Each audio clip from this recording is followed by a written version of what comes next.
Mason. And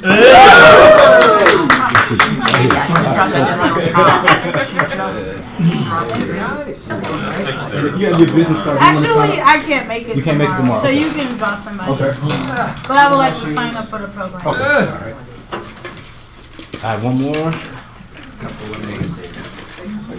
Oh, one more.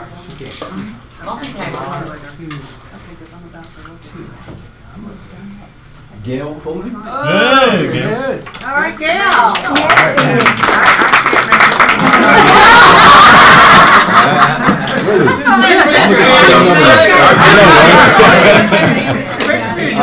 Yeah, another one.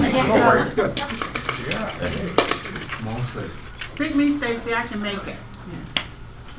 We have Hank Williams. I can't. Just dinner with the sun. That should have been a disclaimer, right? I'm sorry. Stephanie Cathcart. I can make it. You can.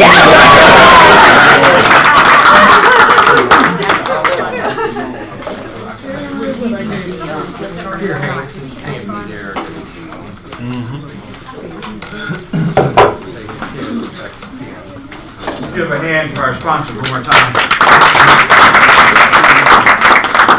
Well, good morning, everybody. Good morning. For those of you that don't know me, my name is Scott Hardy. I'm the Director of Technology for the Rawls Group. The way I fit into the organization is I focus on all the dirty laundry of technology for keeping our offices running, our servers, our networks, our workstations, printers, software, security. I also spend a portion of my time in a consulting role, though, focusing on KW technology. I do some classes, I do one-on-one consultations. We have a help desk ticket system where people create help desk tickets and we get those questions answered.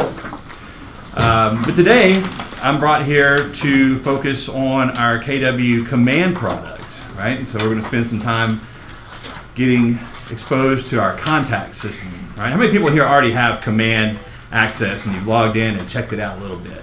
Good. How many people are here today to find out what exactly this is all about? Right? You know, in the past, I taught the e-agency system, the e-edge system, then the Placer system, and when I taught those classes, one of the things I had to do was come up with curriculum, put together the class, and we went through a step-by-step, you know, everybody in uniform, let's all log in here, let's click here, let's do the next thing, and that's how we taught it. What's interesting is when I went to Family Reunion this year and started learning about the new products, the new Keller Cloud system, KW has brought a new approach for us. This time around, what they've done is they've built a sound system, a sound stage in Austin, and they have a new KW Connect Live publication where they're now starting to live stream content, and they're live streaming classes. And that's what we're going to be doing today, as a matter of fact. One of the first things I did when I got back from Family Reunion is I started looking at the live stream schedule, and I said, okay, let's get these booked on the calendar at the market centers, and let's start watching these live streams and see what, right straight from the horse's mouth, what is going on with KW Command and Kelly and Keller Cloud and artificial intelligence and that sort of stuff. So that's what I did. I started booking people, started booking market centers. Full disclosure, the first one was a bit of a train wreck. And let me tell you why. These are scheduled live, and they're in a series. And the first one that I had the ability to get scheduled was like part 3 in a series. So I had it scheduled, everybody came in, we sat down, the time started, I pulled the trigger on the live feed, and I had a room, half the people said, I don't even know what KW Command is, I don't know what Kelly is. Other people are saying, let's get this thing going, you know? And it was very difficult to find different levels of understanding in the room. And as we began to watch the video, there was a certain amount of assumption that people were familiar with the product, that had the big picture, maybe even had just come back from Family Reunion and already kind of had an idea of what was going on. And as that process went through, I thought, boy, I sure wished I would have scheduled a time ahead to get everybody in the room before the video goes live and get everybody on the same page. And so the next time I did this class, that's what I did, and it was great, right? Because we were able to explain and kind of get everybody on the same page and then watch the video.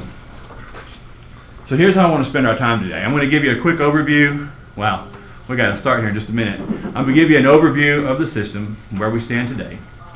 Then I'm going to pull the trigger here, and we're going to watch this presentation on KW Connect, KW Commands, Contacts, Overview, and Import.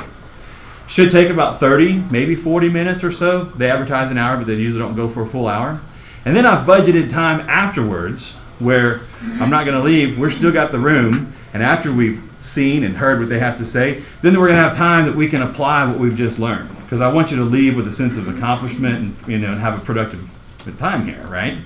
So hang tight. Let's talk, have a quick conversation, then we'll watch the video. And then if you're still wanting to work on your stuff, I'm here. I booked it for another hour afterwards, so we can kind of go into a workshop mode. Does that make sense with everybody? Awesome. So what is KW Command and Kelly? That is probably the number one question I get right now. It used to be, can I get my printers installed? But now it's, people want to know, what are these new systems? And I went to Mega Camp.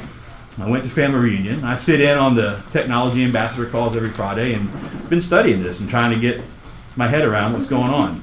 And I got to tell you, I'm actually very excited about what's happening because there's a big shift in how Keller Williams is providing software and technology to their associates. In the past, we always had the same needs, today and in the past. We need a database, we need a marketing system, we need a web presence, right? We need some way to run our business.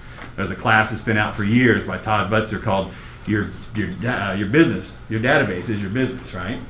Maybe it's your business is your database. I think that's the title of it. So that fundamental has always remained. Your database is super important. But what's different is in the past, KW used something called bolt-on technology, which is a term I heard for the first time in Mega Camp. That got my attention. I said, what in the heck is bolt-on technology? And what they used to do in the past was they would go and they would pick and pull the best of breed of different systems and try to bolt it on to a Keller Williams technology initiative and get these things to work.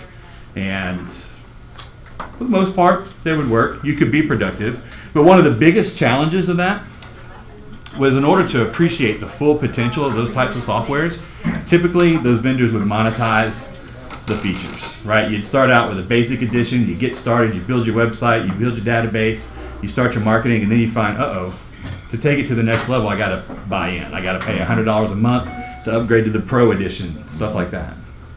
And KW took a stand against that. They said, you know what, that doesn't work anymore. So what they've done is rebooted the whole entire process, and they brought this systemization in-house. What Gary has said is instead of having bolt-on technology, I'm going to build a platform. That was another key word I heard, platform. What's a platform? And it's basically a system that we own. This is an incredibly ambitious initiative, really, when you think about it. I mean, to go from being a real estate company to being a training company to say now we're a technology company and we're going to start building software and we're doing this all on our own, it takes time, it takes resources, it takes talent. It's a big shift in how we've used to do things, but there's going to be a big payoff for this because we have control over these products. Examples of the control we have. First off, the development cycle is accelerated beyond anything we've ever seen at KW before. In the past, when we had technology questions or suggestions or feedback on products, it was a very slow process, if any, to get changes. Now we can't even keep up with the pace of change that's going on with these softwares. They're constantly taking feedback from us through the lab program. Anybody in a lab? 1, 2 people? The lab initiative is amazing. What KW has done is they have hired the talent to go in and program the software and to build it. But rather than saying, okay, here it is, we think we know what you want, and here it is, we're going to give it to you. What they've done is they've created this thing called the Labs Initiative, and all of you can join in on the Labs process, where they want your feedback. There's direct access to the development team. You see something you like, you see something you don't like, you got an idea to tweak it, to make it better. They're taking that feedback at a rapid rate, and they're constantly revising the product. One of the things they kept saying at Family Reunion is today is the worst day of the product because tomorrow it's going to be different. And sure enough, we'd go to bed, wake up the next morning, log in, and there would be new additions to the system. And I thought, wow, they're really working on this, quite a bit. But what I've noticed is even since Family Reunions have been over, I still see the rate of change. As I log into the systems in the morning, I look at it and go, wow, that button wasn't there yesterday. Or, to my joy, where was that button I was planning on talking about? They move it, they change it. So it's very interesting that they are doing that. And I think that's smart. But it is ambitious, and it takes time and effort and patience on our part to let them go through this evolution of the product, right? So the platform. What is the platform? Well, what KW has created is something called Keller Cloud, right? Have you heard that yet? Keller Cloud. We deal with cloud computing every day, right? Google, Amazon. Those are cloud products. But really, if you were to open up the cloud and look at it, what do you think you're going to see in the cloud when we say cloud computing or cloud products? Anybody have an idea? What might you see in the cloud? Things I've stored. Things you've stored. That's true. In fact, avatars, yeah. To what you're saying, things you've stored, that makes me think of the word data. And that's really what I'm looking for, data, right? When you look in the cloud, you're going to see data. And here was an epiphany I had, because I've been in the business for a while, and I thought, I know what data is. But one of the things that surprised me is that KW really gave a strong definition of the differences in two different types of data. There's your personal data. Examples would be like your contacts, your information, your private personal information. And then there's insightful data. And that was a new one for me. I've never heard insightful data. Sometimes it's called big data. What insightful data is it's information about how products are used, how consumers behave. It's analysis and analytics of different products. It's information, quite frankly, you'd find boring if you were to have it put in your lap. But not boring to Keller Williams, right? What they've done is they have accumulated insightful data for the existence of the company. Actually, Gary pointed to the profit share system as a great ingress for the amount of data that they've analyzed and been able to look at over the years to see the behavior of our company, our consumers, our associates, how things work, trends. Imagine, though, if you had all that data, all that information, and I gave it to one person and said, now, make something of that. Could you do it? No way, right? It's way too much information. See, there's a couple things that have to happen. You have to have data in order to be competitive, but you also have to have the ability to interpret that data and to do something with it. And so that's what that's what Keller Williams is doing. They created this cloud. They've just stockpiling all this data. Some of it is our data that occurred. Some of it is data they've purchased. They recently did a deal with Nextdoor, and they bought all the neighborhood boundary data so that they have an outline of the entire country of neighborhoods. So they'll buy data and stuff it in there. But then they've got to do something with it. They've got to make it valuable to you. And so that's where Command and Kelly come in. Sometimes I talk to folks, I see there's some confusion between the two. Sometimes people say, hey, how do I get Command to show up on Kelly? Things like that. And it occurred to me that you need to understand how the roles of these two softwares fit into the cloud. The way it works is when you want to address the data in the cloud from your computer, you use Command. It's a web page. It's a website you go to. At Family Reunion, they made it generally available to everybody. So as of now, you can actually log into Command. If you've not been to Command, you can go to agent.kw.com right now if you want, and you can log in with your KW username and password, and you can see the interface. I see a lot of people doing that. That's great. So when you want to get access to that data to the Keller Cloud through your computer, we use Command. But when you're on the go, we use an app called Kelly. How many people have Kelly on your phone or your tablet already? What do y'all think about it? It's okay. Is it perfect? No. Hardly. I'm annoyed with it. I don't really use it like I should because it's broken all the time. And I hear people complain it's broken all the time. They're developing it. They're working on it. But what I want you to understand is that Kelly is your connection to that same Keller Cloud. So think about it this way. Your computer's over here, your mobile phone, Command, Kelly, they're all talking to that cloud, right? It's one place. And the idea is the more insight you have on data, the more competitive you can be. Gary has introduced a concept of a tech-enabled agent. Who's heard of that? Tech-enabled agent. Stacy, of course, raising her hand. What is a tech-enabled agent? One of the first things I heard in the first class is somebody said, that sounds great to be a tech-enabled agent. I don't really know what it is, but I'm not techie. You need to know that. And it clicked. I was like, you know what? You don't have to be techie to be a tech-enabled agent. The tech-enabled agent is the agent that is benefiting from technology, and it has insight and the ability to be, as Gary put it, the smartest agent in the room. The idea is that Keller Williams is evolving these tools so that you have a competitive edge of information and knowledge, so that you can know instantly information that makes you competitive, right? So you can have market stats, you can have information in your hand with your phone. Some of our competition is with Zillow and ListHub, Realtor.com. One of the things that I learned is that those companies have conquered big geographies, right? Could you imagine trying to be competitive in a web strategy to sell homes in just Atlanta, in the general area?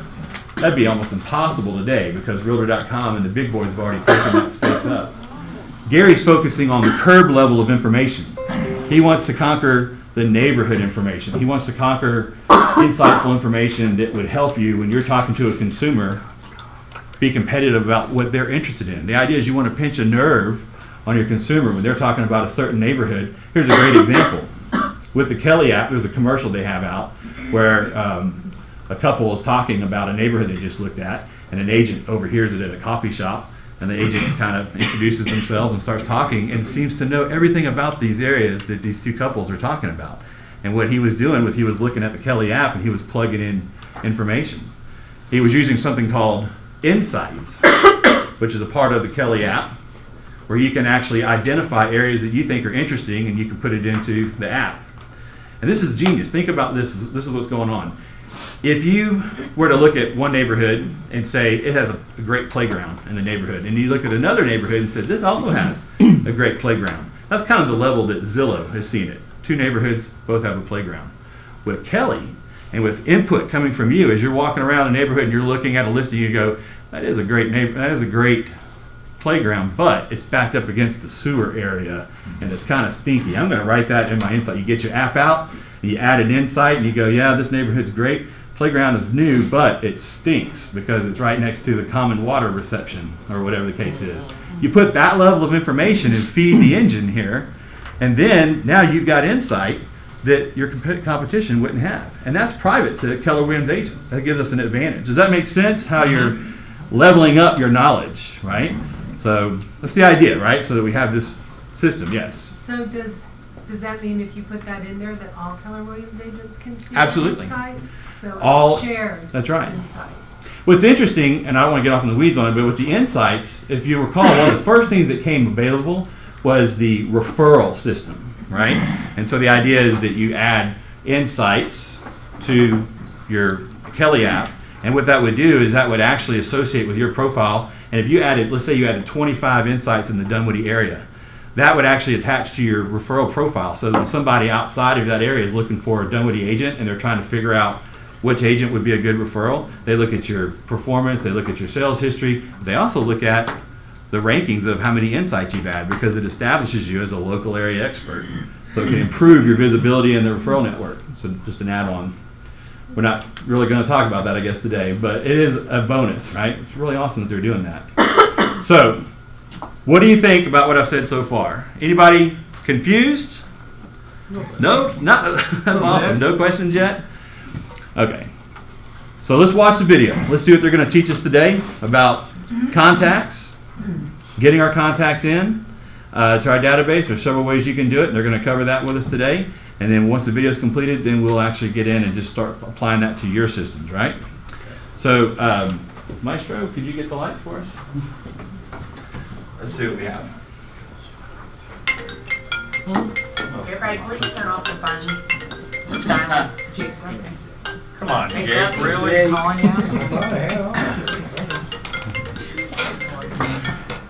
Somebody take Someone the help Jake.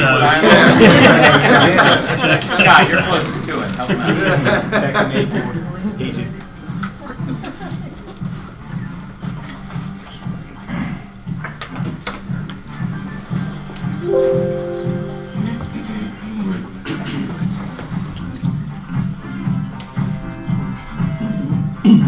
I think they want us to do a dance party first. I guess that's why I'll start.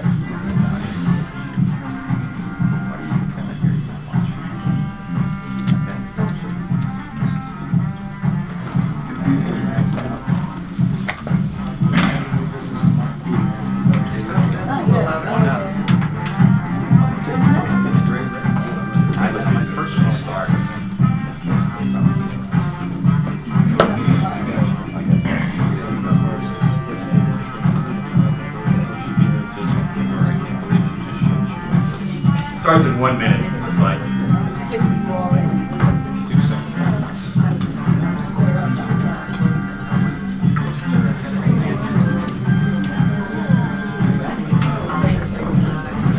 Oh, he actually not a library. He saved it. This is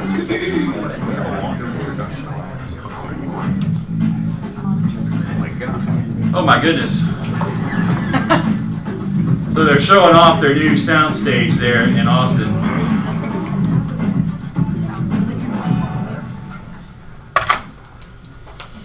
Good morning, guys, and welcome to KW Connect Live Studio here. We are doing contacts overview, setup, and import, specifically around PieSync today.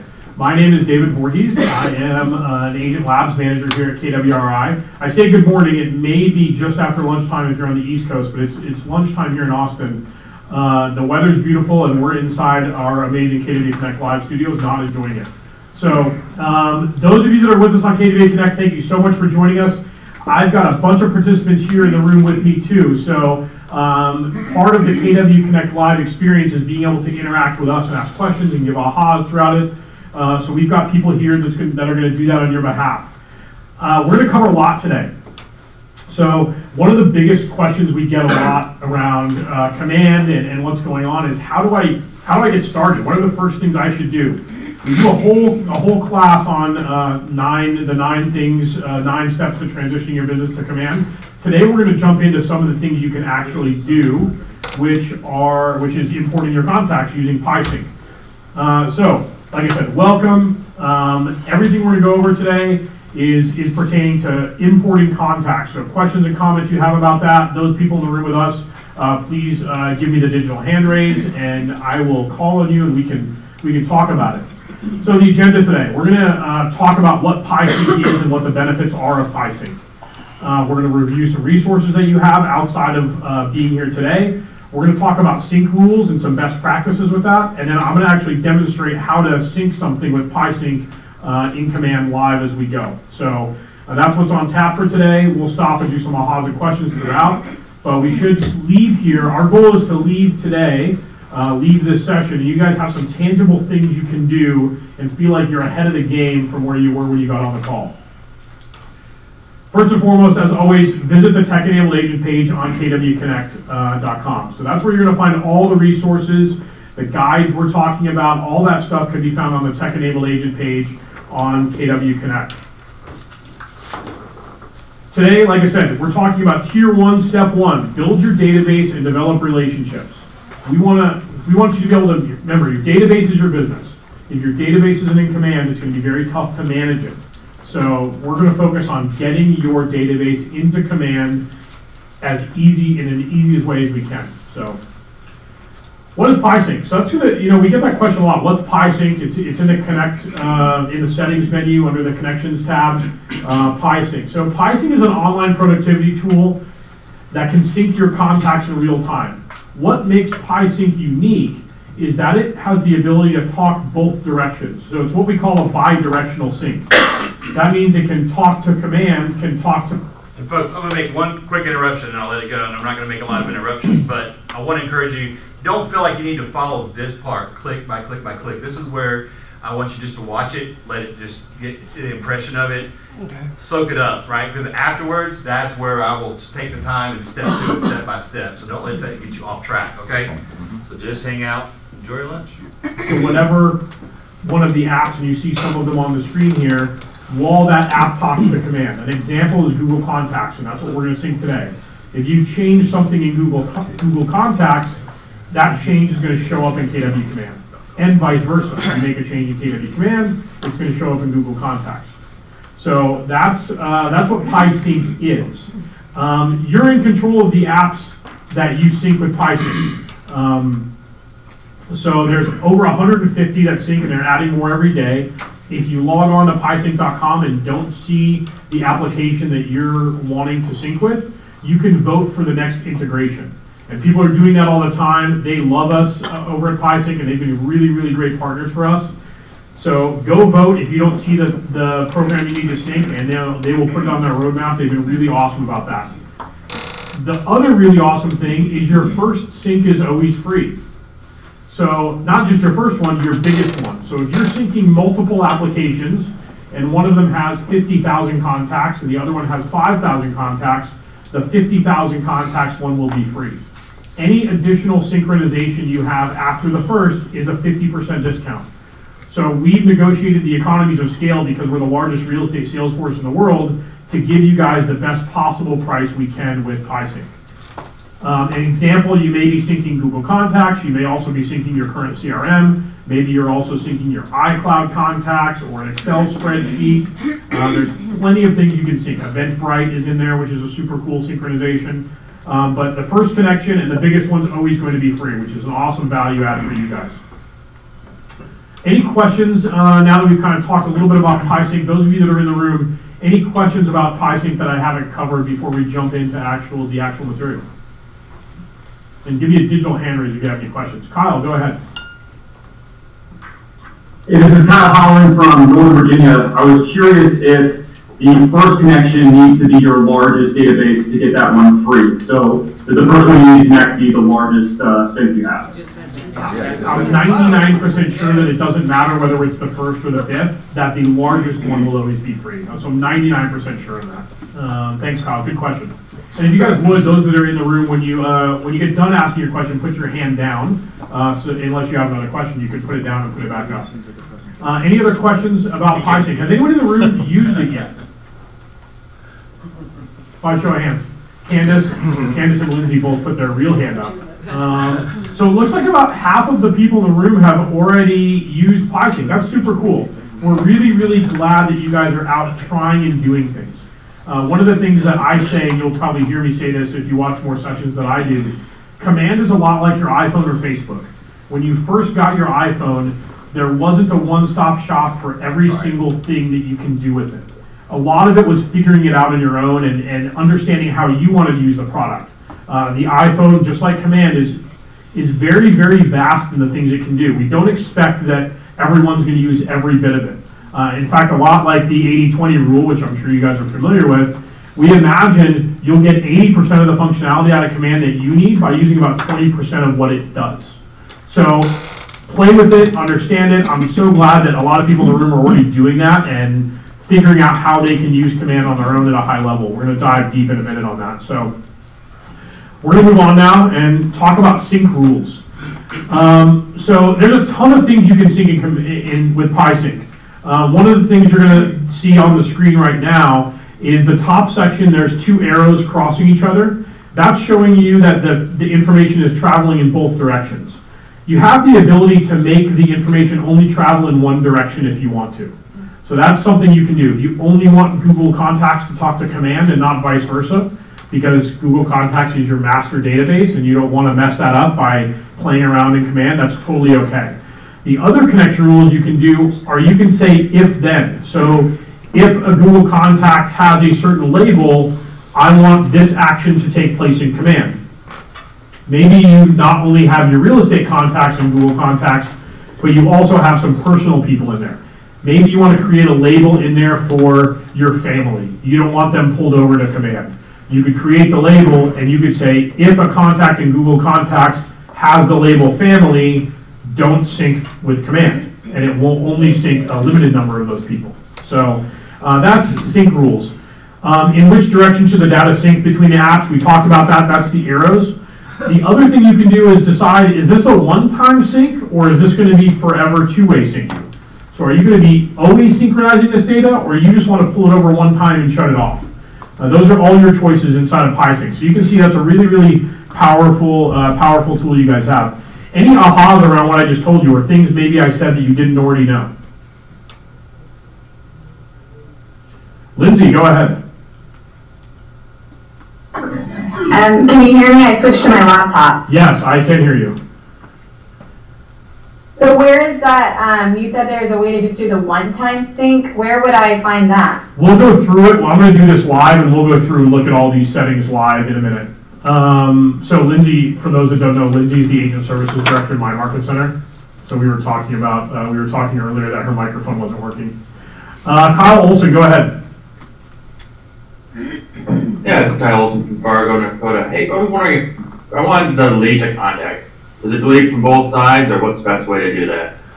That's a good question. I'm not totally sure. I think if your synchronization is going both directions, so if Command is talking to Google Contacts and the vice versa, and you delete it on one side, it may delete the information on the other side. I don't know that if you delete a Google Contact, it will then archive a command contact? That's a great question. I would actually maybe pose that question in command using the support button and have one of our support people get back to you.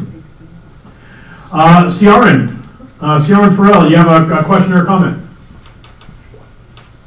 Yeah, I had a quick question. So I've tried PieSync with a couple different platforms now, and it's working great. My only question was the contact section in command. Is it going to have some kind of automated process for eliminating duplicates? Because I have had that happen a little bit where I'm getting duplicate entries in my command contacts. Yeah, so that's a couple of things around that. That's a great question around duplicates and merging duplicate contacts. Command will have that function eventually where we'll be able to merge duplicates. One of the coolest things that PieSync syncs with is a program called Full Contact. So the program's called Full Contact, and what Full Contact does is you can set up all of your systems to sync to Full Contact. It will find and merge duplicates, and you can make that your primary synchronization with command.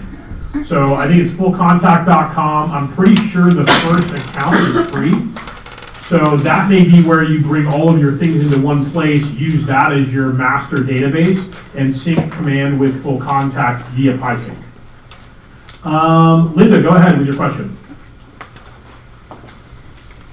Hi, Linda from Albuquerque.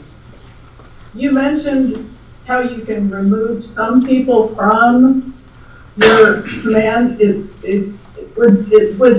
there a reason you wouldn't want every single person you know to be in this system? You know, Linda, I'm with you, and I don't understand why you wouldn't put anyone you knew in your real estate CRM in the event that they might want to refer you business someday, even if they don't live in your city. So I'm with you in the fact that I want to put everyone in. There may be a segment of the population that has, whether it's personal people or contacts in their database, they don't necessarily want to put in command. But yeah, I am totally with you on the fact that I would have everyone in there. So good question, and actually really good point. Joel Friday, go ahead. Hi, Joel Friday, Coon Rapids, Minnesota. My question is the PieSync seemed to affect my Google database, even though I have it as a one-way sync. So now I have duplicate contacts in Gmail, even though I set it up as a one-way sync, and then it certainly, I've got over 16,000 contacts in command right now, but only 5,000 in any one given database. So somehow command is duplicating rapidly. I found one contact that had 160 instances of that same contact, so being able to eliminate the duplicates is going to be huge. Yeah, we did have, there was a bug last week around that where there was a bunch of duplicate contacts showing up. Joel, if you haven't already, I would definitely put in a support ticket on that with our team. That's just using the support button at the bottom of your command screen. We did see some of that, and we're absolutely working really hard towards the duplicate and the merge duplicate instance inside of command. Chris Jeter, go ahead. Are they working? Oh, sorry. Go ahead, Joel. Are they working on continuing to get groups and stuff over from eEdge? Like all my eEdge contacts didn't have groups. So how am I going to get the groups in there without having to go in individually and add each group? Yeah. Each contact. So we're going to try not to focus too much on anything outside of PieSync today. The eEdge synchronization is a direct sync outside of PieSync. I don't have all the details on how groups and what does and doesn't come over from eEdge. So that's a direct connection. And eEdge gives us what they feel like giving us. And I don't know if they give us groups or not, to be honest with you. So I'm not saying they don't give that to us. I'm just saying that that's could be whatever eEdge is allowing to come out. We allow anything to come in from anyone so long as they abide by our data privacy policy. So that could be a situation where eEdge isn't sending certain things over, but I don't know that for sure. Chris Jeter, go ahead. Is there? Yeah, hey, Chris and Nick from Murray, Kentucky. With regard to Google Contacts through PieSync, when we do the if-then and we move like a specific label, like let's say we've got all of our agents in our market center labeled in Google, will that tag move over to command as well? Yeah, so we're going to go through that custom tags or any tagging system you have. We're going to go over that a little bit later in the process. On that, Chris, are you a team leader or Market Center staff? The tech ambassador. Gotcha. So we're actually suggesting at this point, if you're a team leader, be careful on bringing over your whole agent database. When we get the team leader version of Command up, which they're working really hard on now, they're just going to flip a switch and all of your agents are going to show up in your command. So if you start uploading your entire system and all of your people into command, you may end up with a duplicate situation, kind of like we've seen. So if my suggestion has been this, and I've been on the phone with a bunch of team leaders across the country one-on-one to discuss the same thing when they have questions, is just like we're telling agents to do, take a small portion of your database and move them over and see how it works. So it's easy to either find those duplicate contacts or archive them when the time is right. I would shy against moving over your entire agent database and having to keep that clean for the amount of time it takes for us to get the team leader command version up. Does that make sense, Chris? Yeah, it does make sense. So that may help answer the other agents' question about why would we not want to move everyone over from Google. So that may be why you want to filter agents out. Yeah, totally. If you're Market Center leadership, we definitely suggest, just like I went and helped Lance Loken move some of his people over as a test for us here at KWRI. We moved over like 20 of Lance's contacts. He has almost 70,000 in his database. We moved over 20 to start, just to see what it did, to understand how the system worked, what tags. We're going to get into that stuff in a bit. I'm going to go to one more question with Candace, and then we're going to move on. Go ahead, Candace. Candace, I can't hear you. If you could hold down your microphone button while you're talking. There we go. Okay. So, Tech Ambassador from Oxnard, California, and staff here. And actually kind of along the same lines with the team aspect and, for our team leader and getting our agent database over. So I've sampled a little bit and tried and had to subsequently delete about 1,600 contacts from my original PieSync that I sent over. Didn't go so great. But moving forward, will we be able to go ahead and will that PieSync, if we have multiple PieSyncs, will we be able to actually search by the source? I know we can find how they were, what their import source was, but will it be specific enough to say, like PieSync Google Contacts or PieSync iCloud, and we'll be able to distinguish our contacts and how they were imported that way? So if we need to go back and clean it up, that'd be something. That's the first I've heard that. I like that idea, is understanding where so there's a field in contacts called source. That's different, right? That would be like a lead generation source, open house, door knocking, whatever. Import source is an interesting field to add, right? How did this contacts get in here? So that's certainly a good idea. If you would, go to the labs button in the bottom right-hand corner of command and submit that idea into the labs portion, but I think that's a super good idea. All right, guys, we're going to move on. This has been awesome with questions so far, and we're going to keep doing this throughout the course today. So we're going to talk about field mapping too. So field mapping is where you would understand. So below, when we get into PieSync, you'll see this. You'll see on the left-hand side is Google Contacts. On the right-hand side is KW Command in the picture you see on my screen. And this is where you make sure the fields are matching, right? Middle name in Google Contacts equals middle name in Command. First name in Google Contacts equals first name in Command. If you have any custom fields here, this is a big important tip. If you have custom fields in your non-KW Command account that you're syncing, you'll want to create those in Command first. The one we always talk about is pie flavor. If you have people's favorite pie flavor saved in Google Contacts, you need to create that field in Command first in order to move that over, not second. So creating those fields in Command first is important. Which fields match and feed each other data? So that's what you're picking here. Which field feeds the field in Command data and vice versa. So this is a super important step, and part of the reason we talk about preparing to do this stuff is to make sure that you don't end up doing double work. And speaking of that, like, success is where preparation and opportunity meet, right? My personal story around this is, guess what I did the second PieSync started working? I moved over all of my contacts from my current CRM, and now I'm going back and trying to clean them all up because I didn't do any of the work that I'm telling you to do. So do as I say, not as I did. My admin hates me because now she has to go clean up my entire contact database, but I have a couple thousand people that still need to be filtered through. The pre-work for this is going to save you time down the road. I know when you sit down, like going through all of your current contacts in Google Contacts or iCloud or your current CRM does not sound like the highest and best use of your time or like the funnest thing you can do on a Saturday. But I promise you it's worth it in the long run. So do the pre-work ahead of time. Make sure you prepare to get everything moved over with PieSync. The information inside of Command is only as good as the information you put in it and you tell it to sync.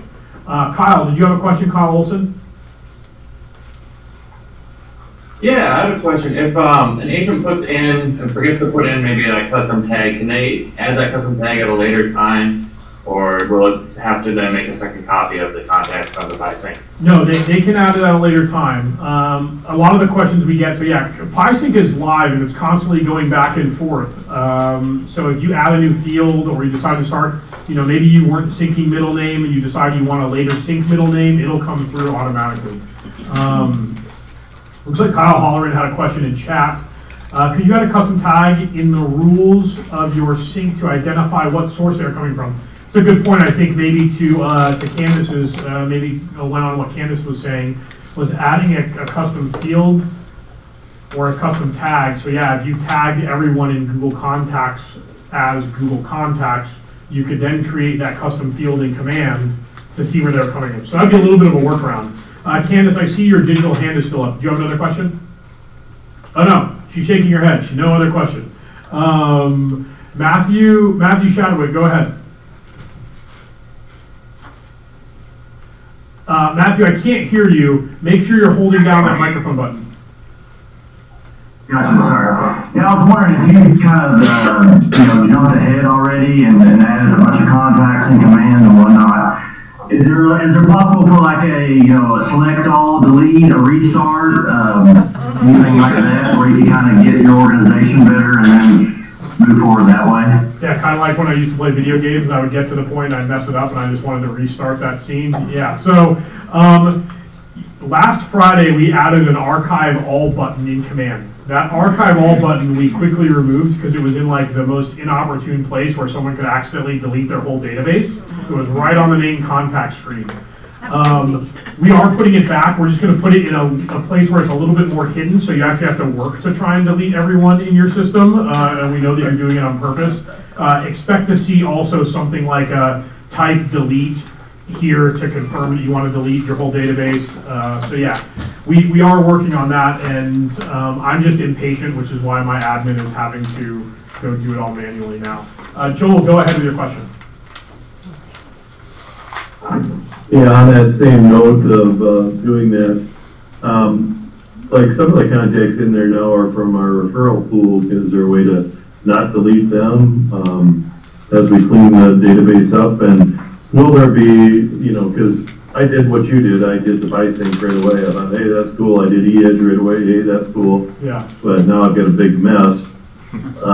Will there be a data sheet of, hey, if you're going to do eEdge, do these things first. Hey, if you're going to sync up with Google, do these things first, so that that there's a kind of a best practice to get it in there and have it clean to start with. Yeah. So consider this session the best practice around PieSync in general. I don't know that we have plans for specific around all of the things that PieSync syncs into Command, because there's over 150 and they're adding more every day.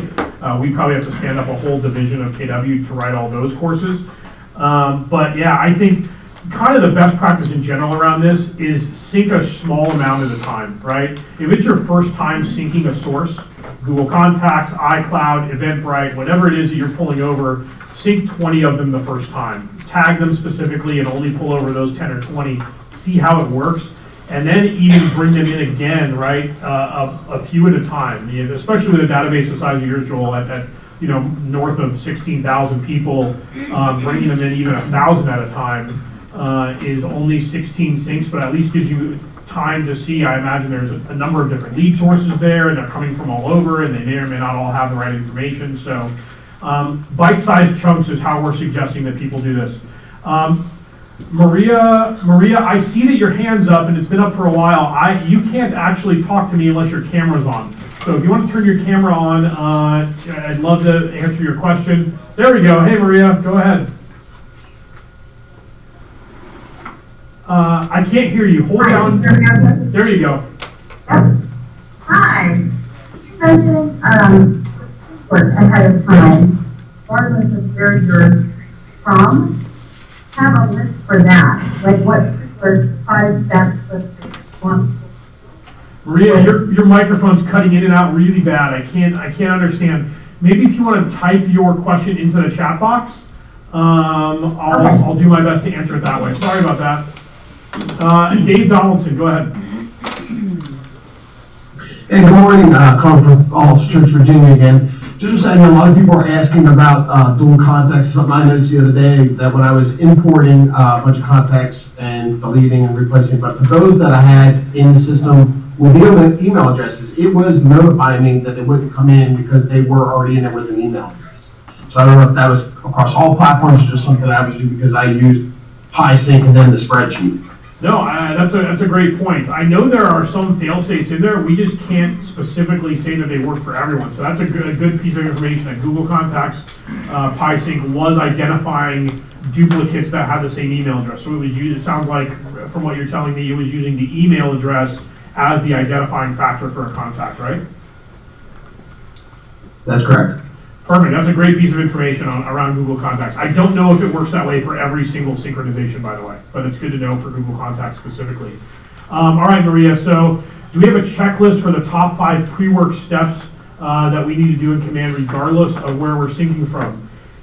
You give me unbelievable segue. So that's like definitely 1 point towards Labs t-shirt because that's like great segue to my next slide. Use your resources to prepare. So go to the Tech-Enabled Agent page and look at the Tier 1 guides on KW Connect, and you're going to find this beautiful guide. So this is step 1, evaluate your systems, analyze your database, prepare a command, and then add your contacts. You see, we don't get to add contacts till step 4. So go through this system, do the pre-work ahead of time, and make sure that you have good information. We have unbelievable people at KWU that have come up with this awesome 4-step process to make sure you're even ready to start moving things over in Command. Linda, go ahead. Hi, Linda in Albuquerque again. When I do go into Command, some of the contacts I'm seeing tell me I have contacted them. Other contacts are saying you've never contacted them, even though I have. So where is that data being brought in from? Yeah, so that's slightly off topic. I'll answer it real quick, but that's slightly off topic. So did you also sync your email by chance? Do you have your Gmail or your Outlook synced up with Command also? Yeah. I did a PySync with my Google Apps account. Yeah, so what happens is because Command is reading your emails and they're attached to those contacts, it sees the last time you've emailed someone. If you haven't ever emailed that person through that account that's synced with Command, it may not be showing that you've ever contacted them. The only way Command knows that you've contacted somebody is either you're calling them, texting them through Kelly, so click to call, click to text through Kelly, or you're doing that directly from Command, or the email sync. That's how we know. Other than that, if it's happening outside of the Command Keller Cloud ecosystem, we don't have any way to know about any other contacts around that stuff. All right, guys, we're going to jump in now. I'm actually going to show you guys, we're going to demo how we would do this in Command. So I'm going to switch my screen real quick, and we're going to go over to Command. This should look familiar to you guys. Here's my KW Command account, and this is the dashboard. We'll drop a bit of exciting news. Coming soon, this dashboard is going to be an actual dashboard. So it's one of the things we're working on in the ideation phase is what things show up on the dashboard. So look for that coming down the pipe really quickly in Command. Where we're going to find PySync. If you click on your name, we're going to click on Jessica Campbell's name and go to Settings. You're going to see all of the connected applications. You see we've got a bunch of stuff connected here for Jessica. One of the things we don't have connected is PySync. So you'll see PySync here. You can sync contacts from 150 plus applications. I'm going to click Connect Account. Oh, look at this. They have extended the free trial of PieSync to April 18th. It was March 18th, which I believe ended today. They've extended that free time with them. As many sources as you want to synchronize are going to be free until April 18th. Read the top. Your largest sync will be on PieSync. It's on them. We're taking care of that for you. That's just another way that we're trying to improve your real estate life at no additional cost. Remember, Command also doesn't cost you anything in addition to what you're currently paying as a tech fee now. Plus a benefit, 50% discount on all other syncs until then. Try out any sync for free. We've already learned that don't do what David and Joel did, which is jump the gun and get super excited about this and put everyone in your database and then have to go clean them up. So if you're going to try something, again, try it in bite-sized chunks at a time. So you see our first step here is to choose the app we want to use. Full Contact is the one I was talking about earlier that does a merge duplicate search. So that's a great one if you've got a bunch of different sources and you're worried about merges and duplicates. Full Contact's a great place to check that out. I haven't actually synced it myself, but I know people that have and have had good luck with it. We're going to use Google Contacts. There's tons of other CRMs in here. BombBomb is, I know, something a lot of people use in their real estate world. Eventbrite, which is awesome for us. We do a ton of client events in my business. And so having Eventbrite to be able to sync in here is great. Facebook lead ads.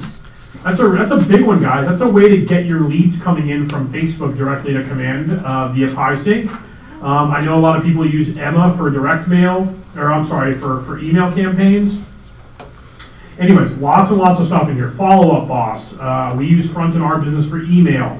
HubSpot, MailChimp. There's tons and tons of resources. Now, MailChimp syncs directly with Command, but you can see there's lots and lots of options here, and if you don't see one you like, you can go directly to PieSync's website and vote for the next integration. I'm going to click on Google Contacts, and you can see we've got some existing accounts here. We've got our Connect Live. We're in Connect Live room 125, so we got really creative with the email address, connectlive125@gmail.com. Don't email it, you won't get a response. We're going to choose Connect Live 125, and then we're going to choose Configure the Sync between Google Contacts and Command. So we're going to configure this before we say go. So at the top, you've got Google Contacts and KW Command, and this says that it's syncing the type of contact it's syncing is contacts. Here's the arrows of what it wants to do. So if I click on the left arrow, it's only going to sync from Google Contacts to Command, and contacts will never be created or updated in Google Contacts. If I click the arrow pointing to the left, it's only going to sync from KW Command to Google Contacts, never the other way. Or if I click both arrows, it's going to sync contacts bi-directionally between Command and Google Contacts. Dave Donaldson, you have a question? Yes, so I know there's been a lot of questions. People are asking about exporting from, so this is the best way to get things out of Command since there isn't a direct export file right now. Yeah, that's actually a great point. We get the export question often. That's a really good point, Dave. This would definitely be a workaround for the export button that's coming soon in Command. Is to export to a Google Sheet or to Google Contacts and create a label there. So that's a really, really good idea. I'm going to choose to sync both directions. You can see now here's where I have connection rules. I can also turn this on or off. So if I create a rule and then I want to turn it off at a later date, I can do that. And you can add all sorts of rules. So if a contact is in Google Contacts and has a label or gets deleted. There was a question around that earlier. What happens if I delete a contact? If a contact is Google Contacts and gets deleted, you could add another filter if you wanted, then do this in Command. Then add a tag, then remove a tag, then update a lead source. All of the actions that you can do if and when things happen in any of these stages. We're not going to do this for now. We're just going to go, regularly sync them through with no additional command actions. Same thing in Command, right? If a contact has a tag in Command, do this with it in Google Contacts. So these rules work in both directions. And this is super, super helpful. You can always add additional rules here if you want to, or you can trash them with the trash can. You can turn them on and off, like I said. The next section is the connection settings. So that's where you're going to, avoid duplicates. So only sync contacts that have an email address. So we're only going to pull over people that have email addresses, and that's going to be a way to help stop the duplicate problem. And you can read here, recommended settings to avoid duplicates without email addresses as PieSync matches contacts based on their email address. And I forgot whether it was Dave or Kyle or someone said that earlier that they found some success there using that. So make sure that box is checked. Sync deletions. Show my command deletions in Google Contacts. This will add your deleted KW command contacts to the group PieSync trash in Google Contacts. It's a cool feature. If you're deleting people in command because you've jumped up your database like I did, this is a good way to at least make sure you capture and keep those people somewhere. Some additional options are sync contacts to the main contacts folder in Google Contacts. You can uncheck that box so they sync them to a different folder. Here's a big one. When a conflicting change is detected, who wins? So if you update someone's information in one and not the other, who wins if we have competing information? Which one is your primary database source? Lindsay, go ahead. So this is back to the only sync contacts that have an email address box. We have kind of been telling people to not check that because then won't it miss some of their contacts if they just have name and phone number for some people? It could, and I see how it could be a possible solution. I would say if you don't have someone's full name, phone number, and email address, are they really a contact in your database? And this goes back to another class we teach about making sure you look at your entire database and understanding what you consider a contact in your world. So that's, and that's an agent by agent question, what they consider to be a full contact. In my world, and on our team, if I don't have a full name, email address, and phone number, I don't really consider them in my database because I can't contact them in all the ways I want to. The other thing we found for Family Reunion, for those of you that were there, is we also don't have a whole lot of home addresses.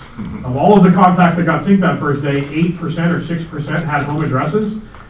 If I can't go knock on someone's door, which is kind of getting belly to belly and doing real estate the old way, how valuable is that contact to me? All right, so conflicting change. This is a big one here. Understanding who wins if there's conflicting information. We're gonna say that Google Contacts wins here because that's where I know my information is good there. Here's the default fields. So there's 12 default fields that map from Google Contacts to command. Middle name, prefix, etc. You can turn any of these on or off. So if I didn't want to link the title, I could just turn that section off. Or the company. Or maybe I'm not worried about their website. I definitely want to sync their address. That's important.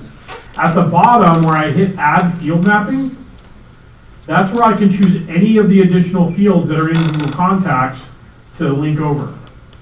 Relations, I could add a custom field here if I wanted to. So this is where I would do all of those things. This is the part where I talked about making sure you understand all of the custom tags that are already in your current CRM or whatever you're syncing, and making sure you create those in command first. I won't see them on this side unless they're already created. You can see we've got a lot of custom fields over here, like favorite speaker at Family Reunion is one of them, Google Plus username, envelope salutation. So there's a lot of dog's name. So any of these custom fields that you have in your current system and you want to pull over, make sure that that custom field is already created in command. All right, and once you're done, you can just hit start syncing. If you already use built-in or third-party integration between these two apps, please disable it before continuing. This is a good example if Gmail, I think, would be an example here, right? You can sync Gmail with command via PieSync. We have a native integration there, so it may not be something you choose to do via PieSync. It's also important that you remove duplicates before proceeding with the synchronization. This will prevent duplicates from being synced from one system to the other. And because PieSync is such an awesome partner, you can click this link. Here are 5 quick steps to prep your data. So you have the big system that we've given you, those 1 through 4 steps. And if I click this, you're going to get a whole PieSync help. This is just for PieSync and how to prepare data and the right things to do here. So this is a great resource for you guys to use as well. I'm gonna pull the trigger and just hit start syncing here. Oh, one of my rules contains incomplete information. See what I did here? That one. Now I'm gonna start syncing. Now, I'm gonna shut these off because I didn't make them.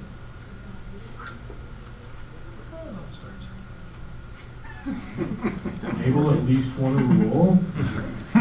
Doesn't like me. All right. Kind of like green sheets, you know. There we go. So you can see, It's gonna nail you. this is what it's going to look like once you hit go. You can see Google Contacts is syncing bidirectionally with KW Command. I can pause this configuration, or I can go back to the configuration page. And you can see it live as it's happening. One updated Google Contact today and one updated KW Command contact today. You can see there was 2 updates. We synced Adi Pavlovich, who's been on some of these trainings, and you'll see later this week, and his email address. So we can click out of here now. So if I wanted to go back to the configuration, I could click here and it would take me right back to the same configuration where I could make any adjustments I wanted to. I could add fields, I could do all that stuff. Once I finished, I could hit save and sync resuming again. And it would do the same thing. We didn't make any changes. And then you can see over time where these things are happening and what's going on in your system. So it looks like we've got some questions or comments about this. Kyle Holleran, go ahead. Hey David, with the launch of Task Manager and Command last week, is there any way to move over a reminder that is already set to a contact in a CRM with PySync and move it in as a task in Command? Kyle's asking really good questions today. We don't really have a way to sync tasks and reminders yet.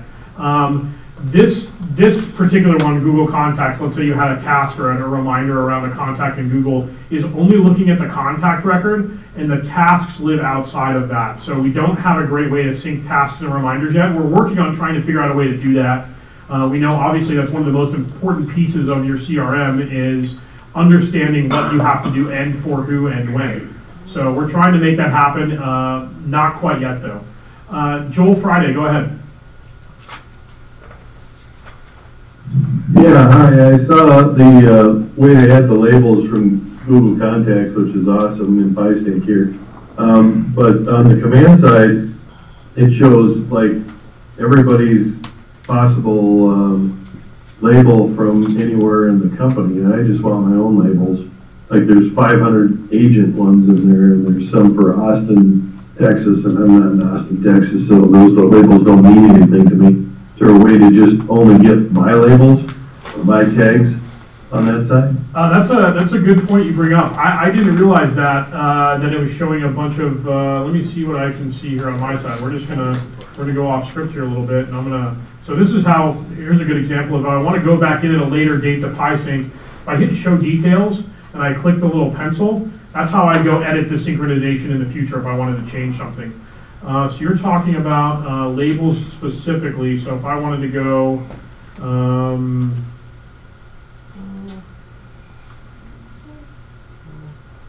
Were you talking about up here if Google Contacts? Yeah, add filter, has label, select label, has label buyer, right? So we put some labels in here. Then sync with Google Contacts with the command and add tag. And that's not showing me any options for tags actually. So that's a bug we need to fix.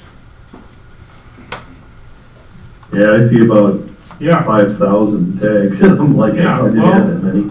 So, some of them are obviously not.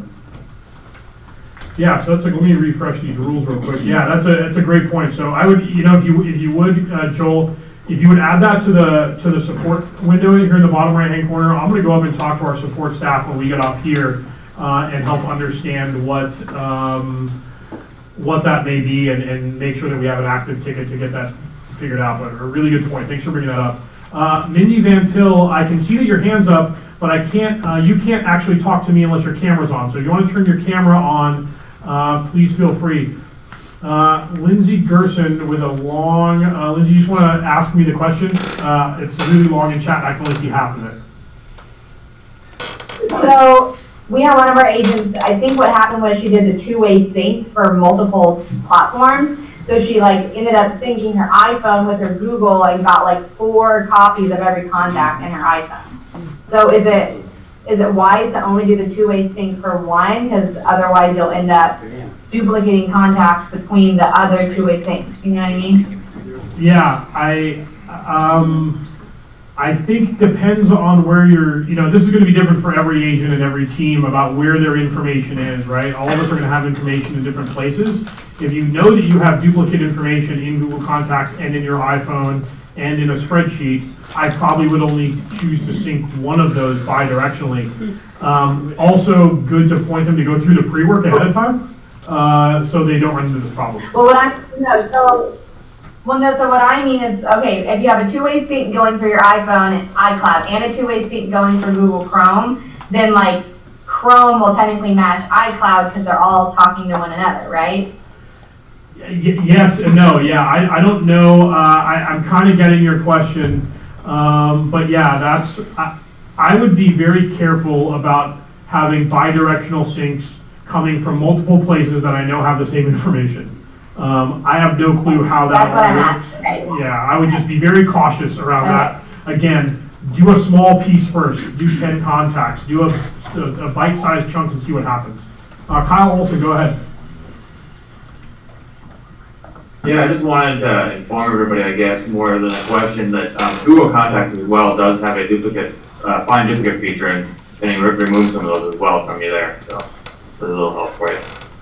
Perfect. Thanks, Kyle. I appreciate that. Yeah. So, and the other thing is like that full contact. I haven't personally tried it. Bobby Moats, who you guys see on here and on Latest in Labs a lot, our director of Agent Labs, has done it. He's about as tech savvy as they get, and he loved full contact. So I would at least check into that. And Lindsay, this may help your problem, is have people try to sync to full contact, bring all of their people into there, and then use that as their two-way sync with command. So that could be an option as well. All right, guys, so that's how you connect PieSync. You can see pretty easy. There's a lot of sources you can connect, and it's very, very easy to do. Tony, you were asking about where to find this graphic. Tony asked us in chat where you can find this graphic. This is under Tier 1 Guides on the Tech-Enabled Agent page on KW Connect. So if you're looking for the 4-step graphic, Tech-Enabled Agent page, Tier 1 Guides, this is where you would find that. Anyone have any ahas that we haven't covered yet around actually syncing them up and doing the synchronization? I feel like the general aha I'm getting from everyone that isn't being said right now is that move slowly, and that's what we're telling. We're telling everyone that we don't imagine this is ripping the Band-Aid off, moving over to command. We think it's going to be a very slow, gradual process, and we expect that people, hopefully are taking it in bite-sized chunks, understanding how the system works, and will slowly move over their businesses. The last thing we want to do is disrupt your world. You guys are superheroes at selling real estate or helping agents as an agent services director or tech coordinator. Keep doing your 20% and put this in your 80%. Understanding the system should be in your 80%, and do it in your free time. Certainly don't interrupt your lead generation time or the tasks that are most important to your business every day in order to rush over to command. You may end up creating more work for yourself like I did. I did that. So I created more work for myself unintentionally. KWU Help Articles and Support Team. When you guys have questions inside of command, I'm going to go back to command real quick. There's a question mark at the top right corner of command. You guys can see on my screen. If you click this question mark, we're going to go into contacts, for example. If you click the question mark, it knows that you're in the contact section. This should be your first step. If you have a question about what's going on, KWU has created some awesome step-by-step instructions and resources. Use that question mark. So if you're in contacts and hit question mark, it's going to show you the help articles around contacts. If I move over to sales pipeline and I click the question mark, it's going to show me the help articles pertaining to the section of command you're in. That should be your very first step. If you're running into bugs or you have problems, you should be using the support button in the bottom right-hand corner, and that's where you should be putting something is broken. If it's how do I, it's the question mark. If it's this is broken, it's support. If it's an idea, you have a great idea, which there's been some awesome ones on this call today, you can click the labs button, and that's where you would submit ideas. So that's the easiest way to get help as you kind of work through command and move yourself over. But also going to KWU and looking for those articles and utilizing our support team when the time is right. All right, we're through getting people ready to sync their contacts via PieSync. Who's got some ahas or any questions that we didn't cover? Frank or Meg, you can talk to me when you turn your camera on. So, Dave Donaldson, go ahead. Yeah, you just hit it for me. I've been teaching through the question mark and the different functionalities between that and support and labs, but I didn't pick up on the point that when you hit the question mark, it recognizes where you are in command, and the tutorials are associated with those pages. Yeah, thank you so much for that. Yeah, it's been a huge help from our KWU team. It's created some awesome guides there. We want to make this process as easy for you as possible. Well, what did y'all think? Still not all at one time. Yeah. You know, empty, I think. One of the things my big takeaway was this whole system. This is just one little piece of the system. This thing is an elephant. How do you eat an elephant? One bite at a time, right? And what I hear them say is go slow, don't jump in and feel like it's, time to get your contacts in sync, because it sounds like they're working on it still, and that's just kind of the reality of it. If one of the questions I remember in the past was people asked, what's the best database out there? And I thought, well, that's a great question. And somebody suggested the one that you use is the best database out there. Do you have to use KW Command? Is KW making you do it? Not at all. You never have to get on if you don't want to. If you've got a system, you got a mousetrap that works for you, your business is just clicking away, and that makes sense, you could stay on that indefinitely. They're presenting this as an option, right? They say, hey, we're going to build an awesome mousetrap, and we're going to invite you guys to get in on it, and we're going to need your help helping us develop it and break it and fix it and make it better and better and better, And if that's not your bag, don't feel pressure like you have to get in there immediately and start getting involved with that development cycle. Yes, ma'am? But isn't EH going to go away? That's where I have all my data. So that's a burning question, and what I've understood is eventually the end game is for EDGE to go away, but it's not going away anytime soon. In fact, there's supposed to be continued integration with EDGE. I don't have a time frame on that, but I know that when I was heading out to the family reunion, I really thought, okay, we're going to get a dark or whatever they call it, lights out date, for EDGE, and they never did that. And it's very clear that they still are going to be a part of the system for a while. So, Scott? yes. So I know a lot of people that have tried to sync Google or Gmail contact with a lot of different programs, and I've just never known of it going swimmingly. Duplicates are a pretty common problem with syncing that. So would it not make sense to create an Excel spreadsheet and upload that into here and then just sync your actual Gmail, not the contacts? Is that a possibility? That is a possibility, and that's a very safe way to go about it. If you do the legwork ahead of time and get a pristine spreadsheet put together and import that, then you're gaining control, ultimate control really over what's going in. And couldn't you do that with that full contact software? I've never heard about the full contact software until today. Well, I just looked at it and it looks like I did too. It looks like the sync, what is that called? PieSync. They look like they do the same thing. So there is a way you can download how Command has their Excel format across the top. So if you take your contacts from Google, we're gonna get there. There's a whole, it's a long Excel sheet, and then it just uploads directly. You won't have to go through a full contact once you have it in that Excel. Yeah. But it's you can see where it is to download it. I'm going to show that in just a minute. Okay. Yeah. So I never heard full contact until he mentioned it, and immediately I wrote it down. I was like, I'm checking that out. And when nobody was listening, I went over to the other monitor and checked it out. Yeah. It looks good, but did you see the pricing? Yeah, I did. That's why I was asking. $499 a month. Well, there's a free version, but it's only like $100 You only get a 100 for month. free. Yeah. So. I don't know about that. That blew my mind. As soon as I saw that, I clicked off of it. I was I like, get it. oh my gosh. But you know what? The concept though, I think is great, because a lot of times when I get involved with help desk tickets and working with agents, when we're dealing with synchronization challenges, especially duplicates, one of the pieces of advice I've always given is figure out where the gospel is of your database, so to speak. Figure out one place that you're going to put your data. Don't have data on all these different systems and try to have multiple syncs. I just think that that's always an invitation for problems. He kind of spoke to that as well. Classic example, people will have Outlook running and they'll turn on iCloud add-in for Outlook, and they'll also turn on the Google Sync add-in for Outlook. And they've got both of these synchronization modules running on Outlook, and then my phone starts ringing because it causes problems, you know. So I would say try to get it into one system.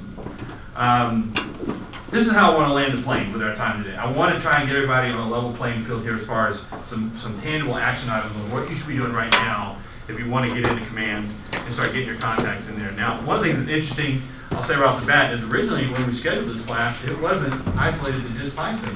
This was an overview of getting your contacts in, and then I saw they changed it and made it just PySync. I don't know if they did that just yesterday or the day before. I really thought he was going to get into a couple of ways to get your data in there, and that's what I want to show you right now. I think you'll be relieved to see a couple of things. So let me show you what I know for a minute, and this, if you got a question, let me know. If it's a good stopping point, I'll answer the question. But check this out for a minute. So if I go to, I like to go to just command.kw.com. I think there's a couple. Looks like they're trying to move it to a new URL now. I think I said it wrong. I usually go to agent. That's what I do. Agent.kw.com. That'll get us into this dashboard right here where I can log in using my KW username and password. So I just went to agent.kw.com. I just put in my KW username and password. Right? You'll probably recognize this from the video, right? This is sort of the landing page. Lots of modules. There's lots of things going on in KW Command. How many people are seeing Command for the first time today? Some of y'all, okay. Other people have been logging in and seeing it. One of the things I'd show you is over here is the navigation. When the first time I logged in, it was only about 3 or 4 of these were lit up. Now, almost all of them are lit up. You can open this up and see a teaser of what each item is, so you get an idea. And here we are in the contacts. Here are my contacts. There's my database. Okay, now here's a couple of things you can do to get people into your database. One thing you can do is you can directly add people by just clicking Add Contact. Yeah, one at a time. Do it one at a time. That would be the ultimate control, really. It'd take you a while to do it. And as an application in your business, probably what would happen is you would probably import or do a mass introduction of your contacts into the system, and then moving forward, you probably would use this. Maybe you go to lunch with somebody, you write down the contact information, come back from lunch and write them in, or add them through the Kelly app. But you can go through here and you can add a contact manually. Very straightforward process. Hit create and it would be in there. Right? Scott, yes. I get nothing when I click on contacts. I get a blank screen. When you click on, what browser are you using? Safari? Safari. I would recommend Google Chrome. If you don't have Chrome, I recommend adding Chrome to your computer. I've heard that Safari and some of the new KW products are not always working well. Or if you really want to push on it, you might be able to clear your history and cache on Safari. You might get it to work, but I'd say Chrome is going to be a much more stable experience. So you can enter them in directly. You can do an import as well. Right up here at the top right where I'm doing import. And this is this process here, you get a spreadsheet. Anybody ever done an import before, the CSV? What is a CSV file? Is it a pharmacy? Yeah. Comma separated. Right. Comma separated value. So CSV is just a dumbed down spreadsheet, right? An Excel spreadsheet has math attached to it. You can do all kinds of formulas and functions, but a CSV is just a stripped down spreadsheet, and it leverages columns and rows to manage your data. And the way this import works here is, in order to get your contacts in, you have to use their template. And that's what this first word right here, it's clickable, download the pre-made CSV to upload your contacts. If I click on that, there it goes at the bottom left, it's downloading my spreadsheet. Somebody pointed out in class the other day, they said, oh no, it was Lorraine pointed out, she said, it says it's a CSV, but you download right there. But you actually downloaded an Excel spreadsheet. I thought that was interesting. You may Yeah, have I to- reported that to them may a have month to, ago. And may have to resave that as a CSV. But if I open this up, I think it's opening on the wrong monitor. Let me bring it over here. There we go. So this is their template. And in order to write anything in the template, of course, I noticed this yellow bar says enable editing. I'm going to have to unlock the template. There we go. So now I've got an Excel spreadsheet that I can use. And the way this works is this is the format that Command can understand. In particular, row 2 features column titles. They represent fields in our data set.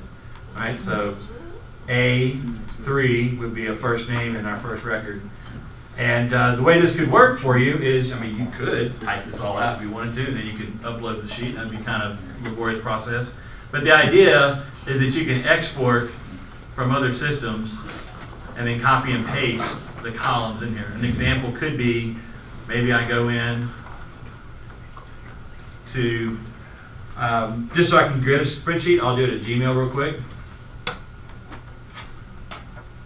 And sorry for putting Diane's email in public view there. So what I'll do is I'll log in to my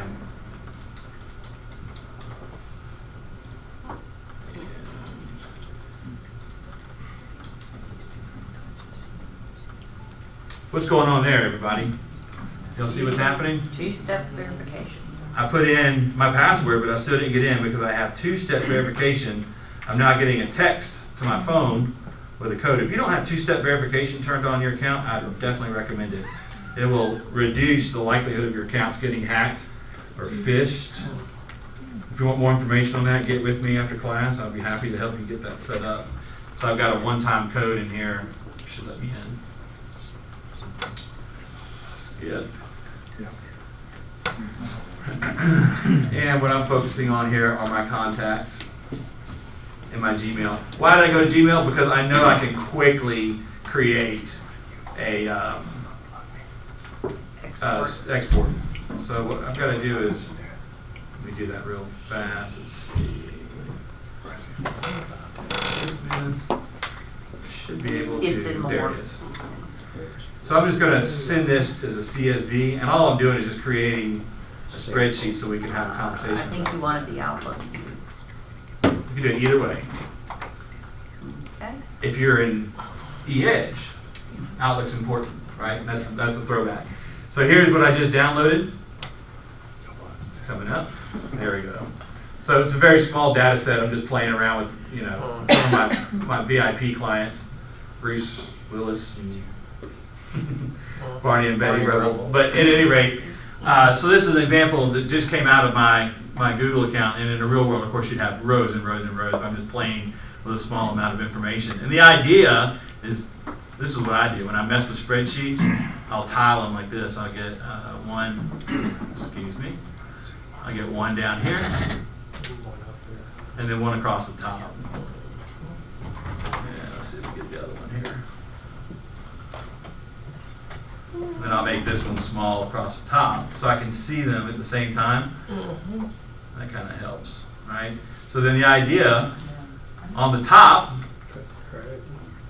is my command receiving, and on the bottom is what I just pulled out of Google. And I've just used Google again as a way to quickly build a spreadsheet. And the idea is I come over here and match these up. So the receiving side says first name. All right, there I've got some names there. I can go ahead. I don't know why I've got two blanks there, but I can go ahead and grab these first names.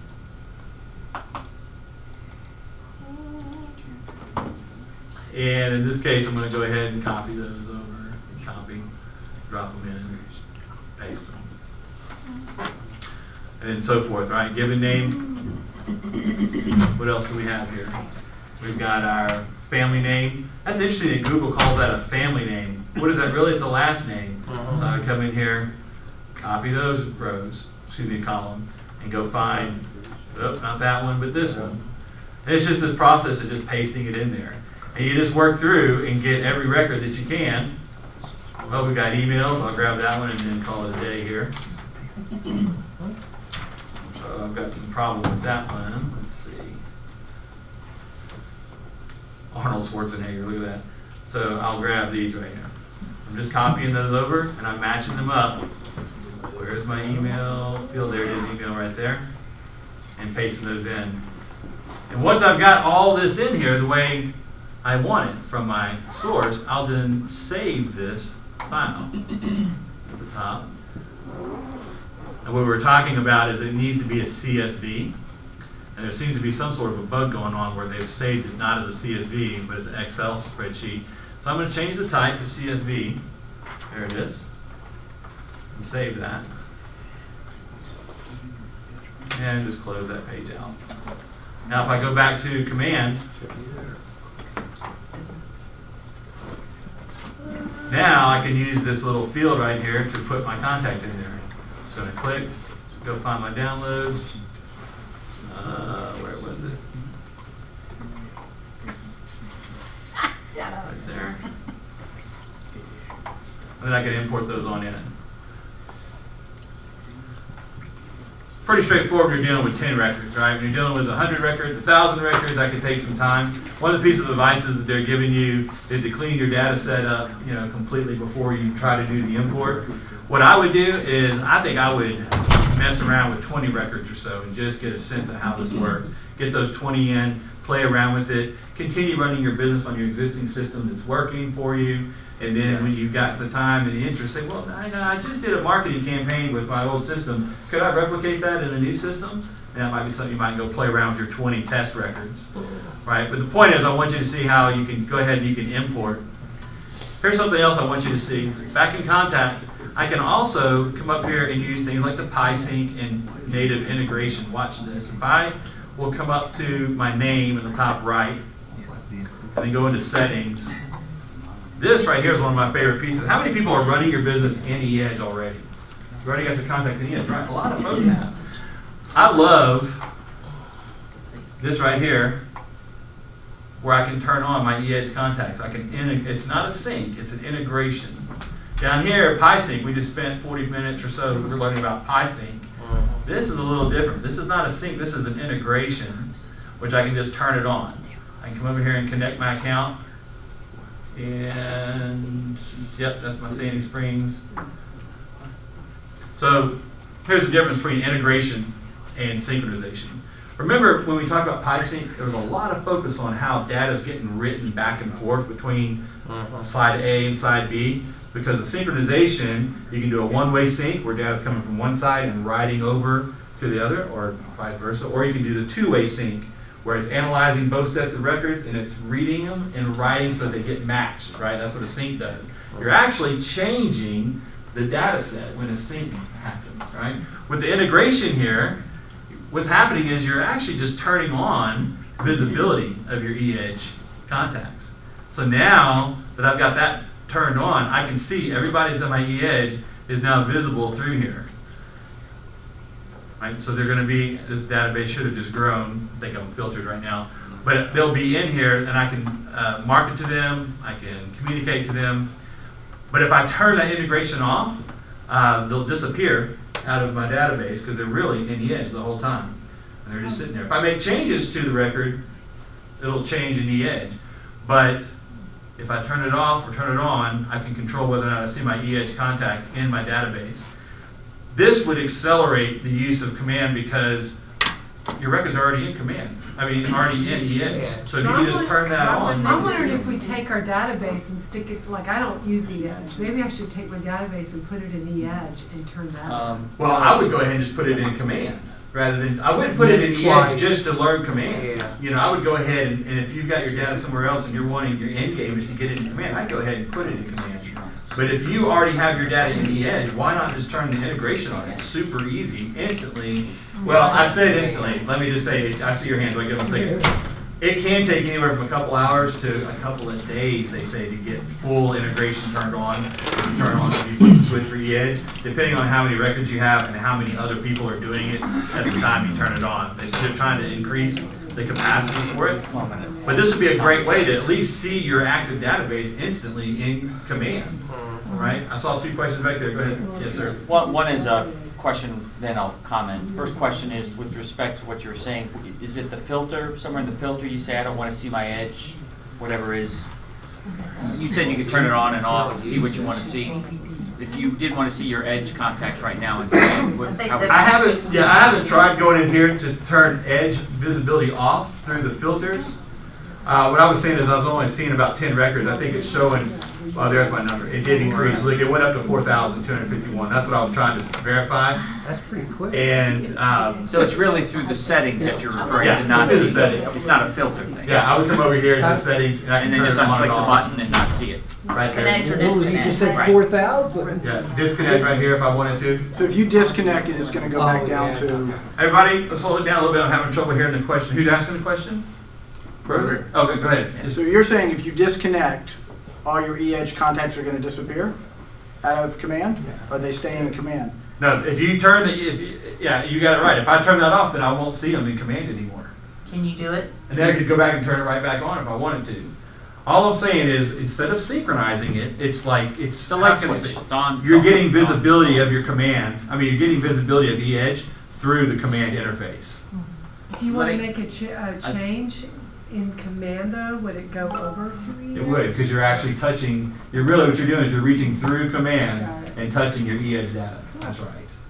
I just want to add a commentary, which I think is important because I was in the process of doing what you're doing. I had connected my edge, so I actually did all of that legwork cleanup, if you will, of the contacts in edge, hit the connect, and apparently there is a system problem. And There was, yes. Well, there is. Still? Yes. Okay.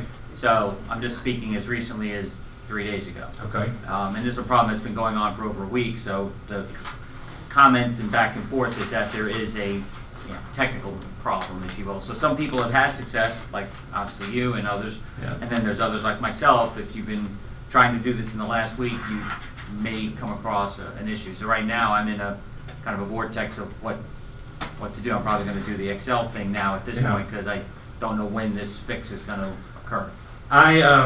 Before coming out here today, I read through the update list from Friday, and they talk about fixing duplications with the integration, with the command and the edge integration. I thought that was speaking to that problem. I'm not saying it did. If you still got the issue, you still got the issue. Yeah, I mean, I just have a pure, I cannot take those edge contacts are not appearing. It's not a duplicity thing or a duplicate thing. They just not appearing. Unfortunately, that's where the system is today. You know, and that's one of the things you need to consider if you're trying to put your business into command right now.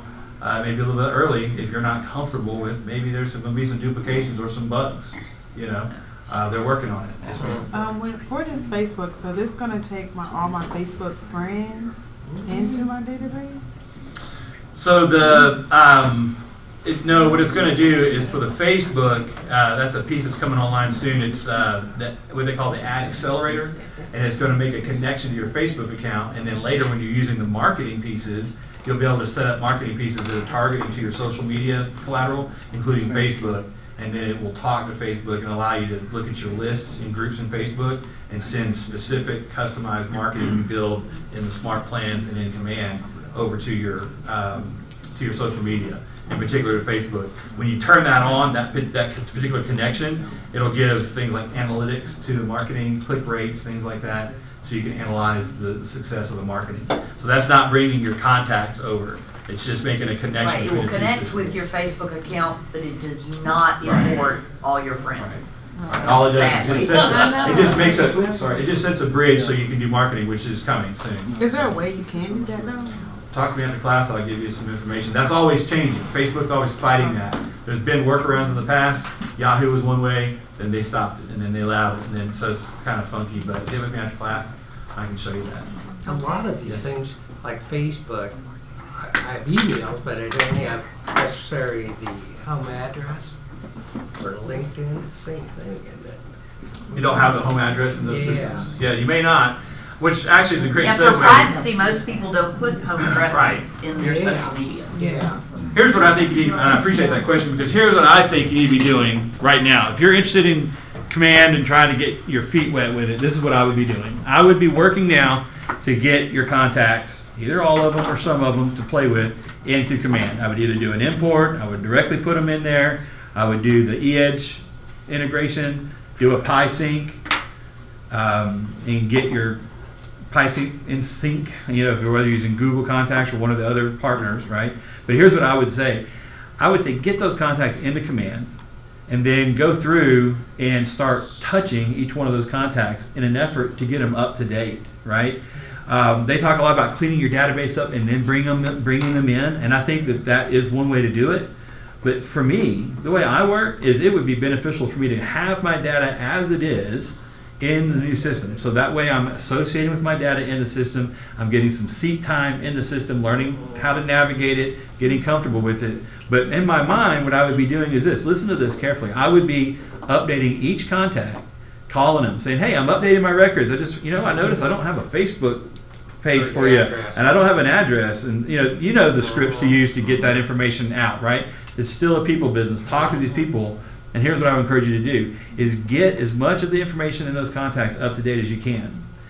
But here's another strategy on top of that. I would also try to engage conversation with those folks. Have conversations, find out what's going on in their lives, what are they doing, what's happening, right? And notate that. There's an area you can put notes as you're touching each contact. There's a notes field. Type out notes about your conversation. Because here's what's going to happen. Once you get your database put together, we're going to start talking about marketing. Smart Plans is the next system that's going to come online. And the reason it has its name, Smart Plans, is because they have completely changed how our marketing is delivered. In the past, our marketing was you as one person marketing out to the masses. An example, sending out the spring recipe book, or the calendar to everybody, right? But now what they're doing is they want to have individualized marketing. They want to pinch a nerve on that target demographic, right? So if somebody's wanting to live near Lassiter High School, then the idea is that they receive marketing from you that says, hey, I know you're trying to find a home in Lassiter High School. I specialize in that. I've got several leads that maybe we should talk about. Maybe I'm making that up, but the idea that it's very, very specific to that person. Well, how in the world is the marketing piece going to be that intelligent? Here's how it's going to work. As you go into your contacts, have the conversations, call your people, make notes about your conversation, then you're going to go back and look at your notes and identify words that could be what are called keywords or smart tags. And later what we'll do is you'll identify those tags and say, okay, so-and-so said that their son is in baseball, he's doing great, and his daughter is in Girl Scouts, they got more cookies than they know what to do with, and they also love going to the Braves game, they can't wait for the season to start up. So you look at those conversations and go, okay, Braves, Girl Scouts, football, basketball, baseball, whatever, little, junior league and stuff like that, and you'll collect these smart tags and start seeing patterns over your data set. And you can start building ads that can be attractive to a group of like people in your database or to very, very specific folks. Maybe you're trying to target a certain neighborhood, or a certain type of demographic. But you're going to bring that intelligence to your database by contacting everybody and having those conversations. So that's what I would be doing. I would go ahead and get those contacts in there, update it with the basic fields, get those answered, but have conversations, right? One of the things that's interesting is once you, and he mentioned it, but once you turn on the Gmail sync, which I didn't show you, it's right here. Once you turn on the Gmail sync,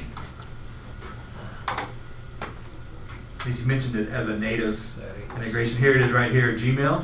Not to be confused with Google Contacts or Gmail Contacts, but once you synchronize this, I've got mine in sync with, it's funny, I've got my Scott at rawlsgrouphelpdesk.com Gmail, but I've got my S. Hardy at KW Contacts. I made a boo-boo there. I need to get on the same. But once you have the Gmail turned on with your contact, it starts logging your interactions. So then what you can do is look up a contact, and it'll show you at the bottom of the contact every email you've sent. So you need to go back and read through those and start picking up those keywords that are going to be valuable when we start doing the smart plans. And sent or received. Sent or received. Yeah, I got piles from Felicia. Felicia contact is getting big. And I'm anxious to see that. It's kind of weird. I'm over here talking about something that I've only seen a mock-up of. I've listened to them talk about it. I can't wait to see this in play. But it makes a whole lot of sense.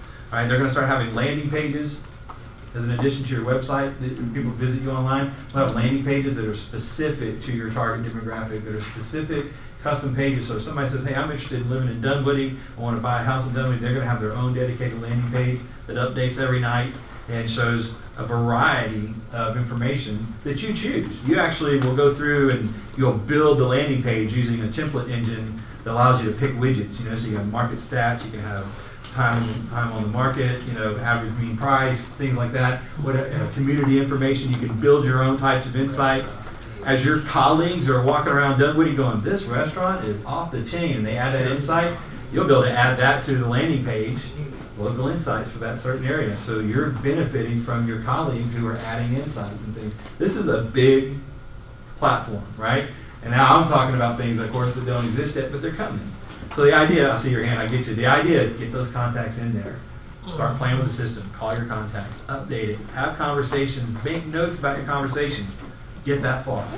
And then we'll catch up to you with the smart plans. And we'll start talking about that as that comes online. And we'll figure out how that works. So I think I got a question over here, and I'll come to you, Mia. Yes, sir. Can you do more than one Gmail account? To my knowledge, you cannot. That's a great question. They said there wouldn't be any hardballs, all softballs today. No, I'm just kidding. No, that's a good question.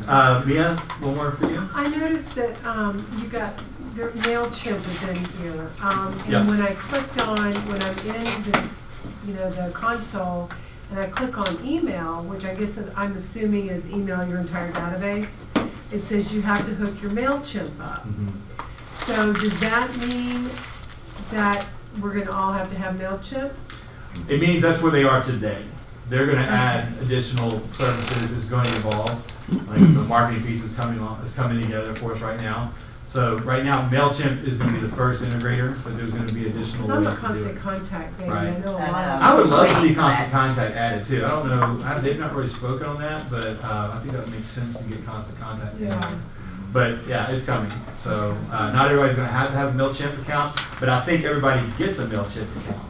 I think you get like a basic, a real. I know I talked about, hey, they're trying to get away from the leveling you up in the tiers and upgrading to get the full features, but I think it's, at the end of the day, they're trying to customize this, and they know that so many people in the company use MailChimp. They said, let's go ahead and make a path to integrate it, and then they leverage their collective bargaining power to give people who don't have MailChimp a great starting price. So why not leverage that? You know. Are we going to still be using our current websites? The Placer sites? Placer sites, are those continuing? They are continuing for the foreseeable near future. I think the end game, if I can read between the lines, KW really wants to do this all in-house, but they said they're going to focus on the vacuums first, and the Placer is doing a great job of holding that space together for us right now. So I think we're going to see Placer for a while as they start developing these other things. But at some point, we're going to get an email that's going to say, guess what, everybody, next month we're all getting new websites, I think is going to happen. But that's probably easily a year or two or three or something like that out. So yeah, I don't know for sure how long they I didn't know if I wanted to keep playing around with my website if it was going to go away. I would play around the Placer site. I'd keep it going because that's going to be sort of your home base online, I think, what it sounds like. And then when you market the landing pages, I would probably put a strategic link on the landing page back to my Placer site and vice versa for SEO purposes and to just add engagement for your consumer. So. It seems like one of the big things are too is a neighborhood watch or neighborhood. They've already committed with them. They have. With Nextdoor. Nextdoor. That's what it is. Yes, they've committed with Nextdoor. So they partner with Nextdoor to get Nextdoor's data. So one of the things that's important there is getting the neighborhood boundaries so that we can start marketing those neighborhoods. That's coming together. There's a lot of data through the Gmail account. It says the Keller Cloud is allowed to read, compose, send, and permanently delete all your email from Gmail. Is that something you should allow? Yeah, that's pretty frightening. I think that's a term and condition. It's a fine print. I don't think it's a statement just describing the intended behavior of it. But I think the reality is there's a chance that things could get deleted when you're synchronizing and integrating, especially in a testing environment. But if you cancel all that, they're not going to allow you. But if you don't agree don't do it. to take the risk, right, then you're not going to be able to turn it on. Now, where can you get help? I asked that question the other day, and somebody said, call Scott Hardy. And I was like, oh gosh, oh my goodness. I almost fainted. Look, a couple things, and one thing that you could not see in the video that was really cool was down at the bottom, where you've got this chat and the lab dog here. So if something is broken, I like the way he broke it down. If something's broken, you can come down here into this chat and you can engage by asking a question. Oh look, the it's broken is broken. How about that? Something else. How you doing today? When it's working though, you can go in and you can chat with directly to Kelly, and then Kelly will ask you, did I answer your question? Or did I solve the problem? You say no, then this is crazy. You go into a straight live chat with KW support. And that's the first time thing. And I remember back in the day when you had to email only. Yeah. Or you had to write a letter and lick a stamp and send it. It was that bad. It felt like, you know. And then all of a sudden we got the phone number and we started using the phone number to call. And then now there is a pathway to a chat client. That's really awesome. So if it's broken, something's not working, you hit this little chat. You do got to talk to Kelly the first go around, but then if you stumped her, trying to get off of her there. Oh, there we go. Look at that. I'm able to chat directly with KW support. I'm not going to bug them. I know they're busy.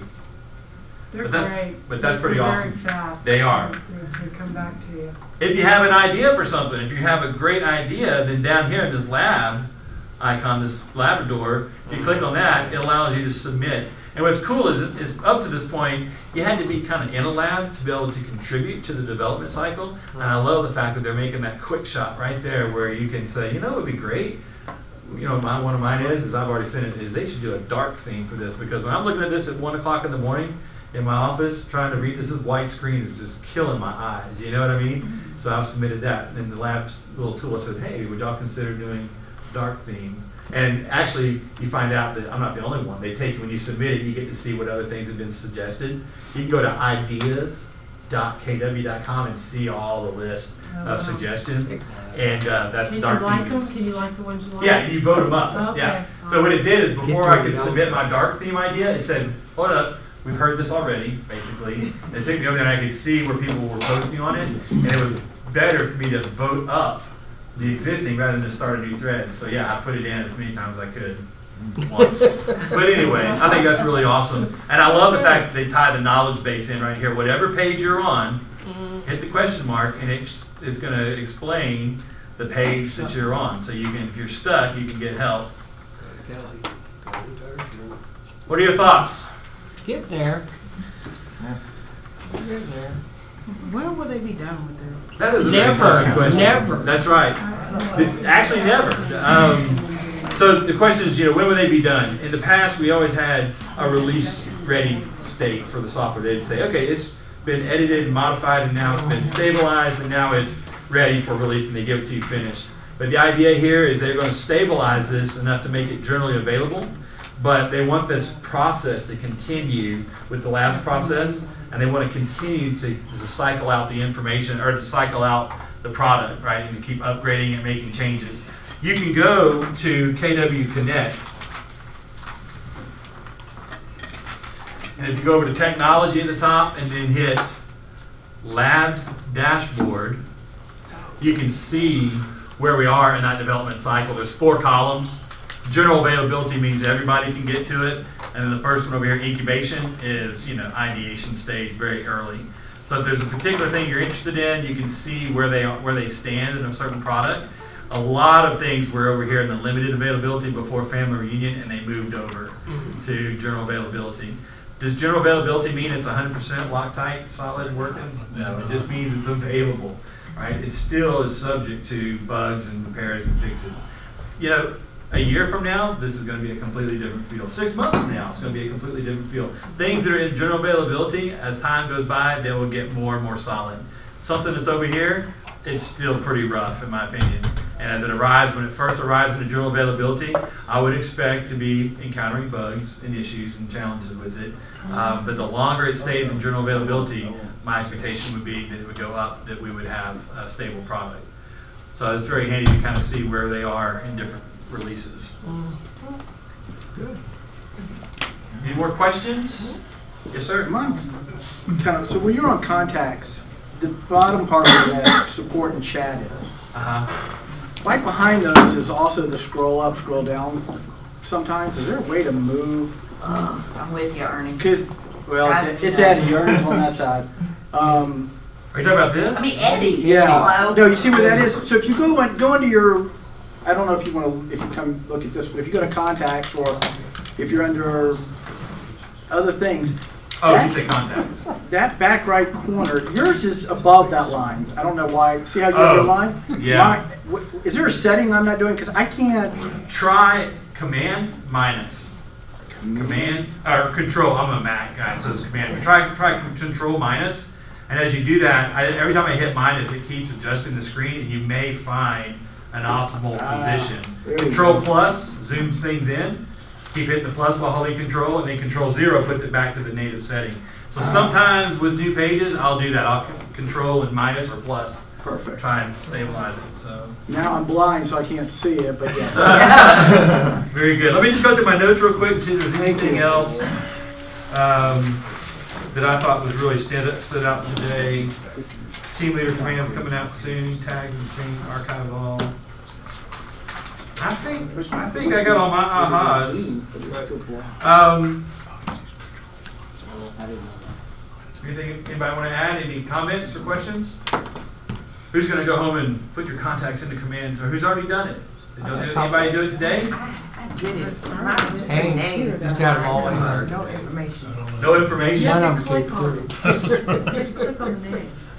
You got them in. So did you say you synchronized it with PySync and got nothing? You didn't get it. You got names but no Click on the data. name. Click on the name. Did you do it through Edge or Pi? Yeah, how did you import it? How'd you import it? I did it a couple of weeks ago. Because Edge didn't bring everybody's. Yeah, we're saying that Edge may not be 100%. So if you want to get with me on your class, yeah. So one way you can get a hold of me is you can go to rawlsgrouphelpdesk.com, and one option is to book a remote tech session with me. You can click on my button for booking a remote tech session. Book Scott Hardy. Tyler's one of my first level techs. He's really infrastructure, network, servers. If it's broken in the Wi-Fi or something like that around the building, he's good for that. But for KW stuff, you can book with me. And I only have a couple squares right now, but if you advance over, I should open up with more. So you can get a tech session with me. You can do a 30-minute or 1 hour session. Doesn't cost you anything. I'm happy to to do what I can to solve your issue, answer your question.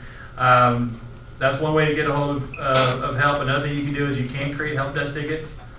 Come over here and create a new help desk ticket if you want to.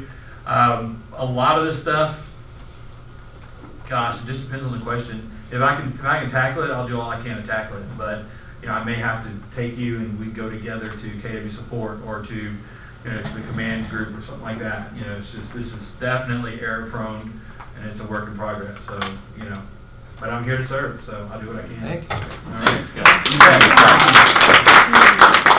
Thanks for coming. The sign-in sheet. It's right here. We're starting to track attendance at all our